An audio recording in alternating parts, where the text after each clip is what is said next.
Fica tranquilo que esse título não é sensacionalista, o que eu quero te passar é uma visão um pouco diferente de um estudo que foi compartilhado, baseado na movimentação macroeconômica e na influência do Bitcoin e principalmente de stablecoins em relação ao sistema atual, do dólar, do eurodólar e tudo que se preza. Então, é claro que você normalmente vai ver o Bitcoin como algo, como o antídoto, né, para um sistema falho como é o sistema do dólar hoje, vendo como uma grande saída, né, muito como um bote salva-vidas, para você se livrar dessa implosão iminente de todo o sistema monetário mundial, que não é somente o dólar, mas todas as moedas do mundo, e aí levaria uma implosão, e uma das grandes saídas é justamente a inovação via blockchain, pelo Bitcoin, etc.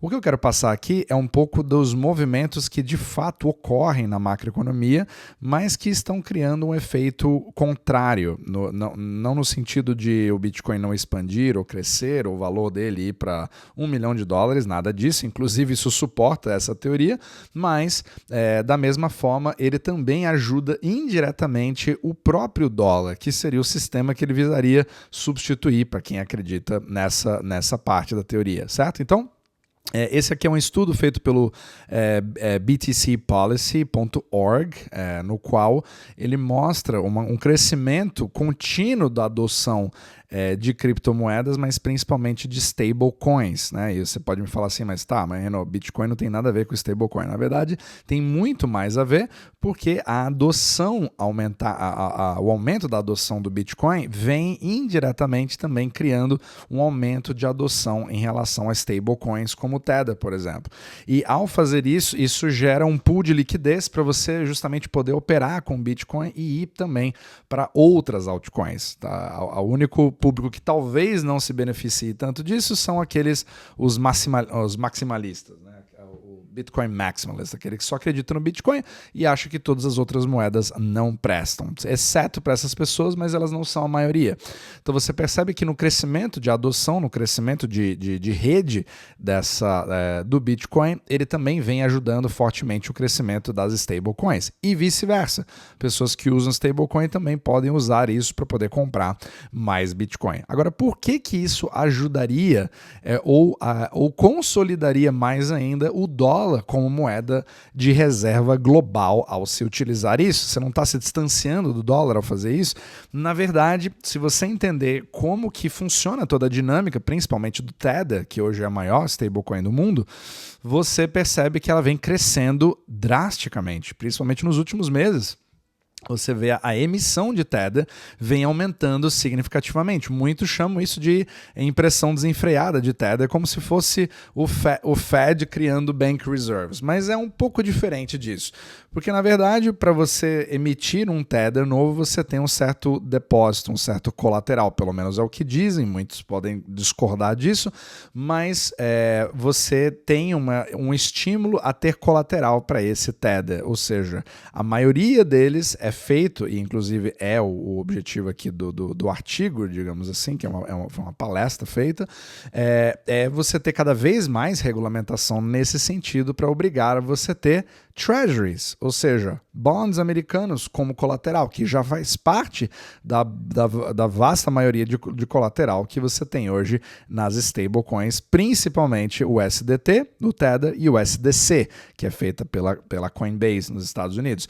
Então, isso acaba trazendo uma enxurrada de dinheiro para os bonds, e isso também, ou seja, faz com que os juros da curva, da ponta longa da curva americana caiam mais ainda. Você aumenta essa demanda por colateral, que agora não vem somente do sistema eurodólar, do sistema bancário, mas vem também de uma sede cada vez maior e uma adoção cada vez maior, exponencial, para criptos, principalmente para você obter acesso a mercados que vão trabalhar com Bitcoin. É claro que você pode comprar Bitcoin diretamente com dólar, mas você vê que o comportamento da maioria dos atores do mercado é fazer os dois. Então você tem Bitcoin e você tem stablecoin e você quer uma facilidade para transitar entre eles sem transformar aquilo nos dólares tradicionais no sistema bancário. Então o Tether ele acaba se transformando no eurodólar, ou seja, na grande moeda intermediária de adoção global para tal. Só que ela vai competir com o sistema bancário em si na obtenção de colateral da mesma forma que o próprio mercado bancário já faz. Ou seja, você aumenta mais ainda a demanda por títulos da dívida pública americana, porque elas precisam ser usadas como a caução, como o colateral ou como o lastro, entre aspas, de todo esse sistema. Ou seja, o próprio sistema cripto, e quanto mais cripto cresce, quanto mais Bitcoin cresce, mais demanda você tem por stablecoins e mais demanda você tem pela dívida pública americana, fazendo com que os Estados Unidos paguem juros cada vez menores para poder obter mais capital. E aí fica a pergunta, isso estimula ou não estimula o aumento de gastos públicos? Isso estimula a austeridade fiscal? Talvez não, certo? Então, mesmo que o mais engraçado é isso, né? Então, se você tem uma dívida exponencial que vai explodir, cripto está ajudando a financiar essa dívida cada vez mais barato, de forma direta ou indireta. Então, não estou dizendo que isso é bom, não estou dizendo que isso é ruim, não estou defendendo os Estados Unidos, não estou dizendo que isso está certo ou que está errado, ou que cripto está fazendo da forma errada, só estou descrevendo como esse fenômeno vem funcionando. Então, o mais interessante é que, muitas vezes, você observa a cripto como algo que vai tirar você completamente do sistema ou vai ser um hedge em relação a esse sistema, mas muito dos riscos inerentes a stablecoins, baseado nesse tipo de peg, se você precisar sair do stablecoin para dólar, você precisa garantir que ele tenha uma certa transmissibilidade, um certo colateral. Existe uma polêmica gigantesca em relação à capacidade do Tether. Muitos especulam que o próprio Tether seja uma pirâmide financeira que vai ruir e que isso está inflando o preço do Bitcoin hoje. Eu posso até fazer um capítulo só sobre essa teoria também, mas você precisa chegar às suas próprias conclusões. Querendo ou não, o Tether hoje é a maior stablecoin do mundo e quanto mais você compra Tether, quanto mais você se expõe a ele, mas você tem também uma exposição a treasuries, principalmente T-bills, que são os de curto prazo, que vão dar uma certa... É uma das formas de criar lucro do próprio Tether. E principalmente agora, com essa transição governamental vindo do Trump, etc., sendo mais crypto-friendly, provavelmente você vai ter uma consolidação maior ainda.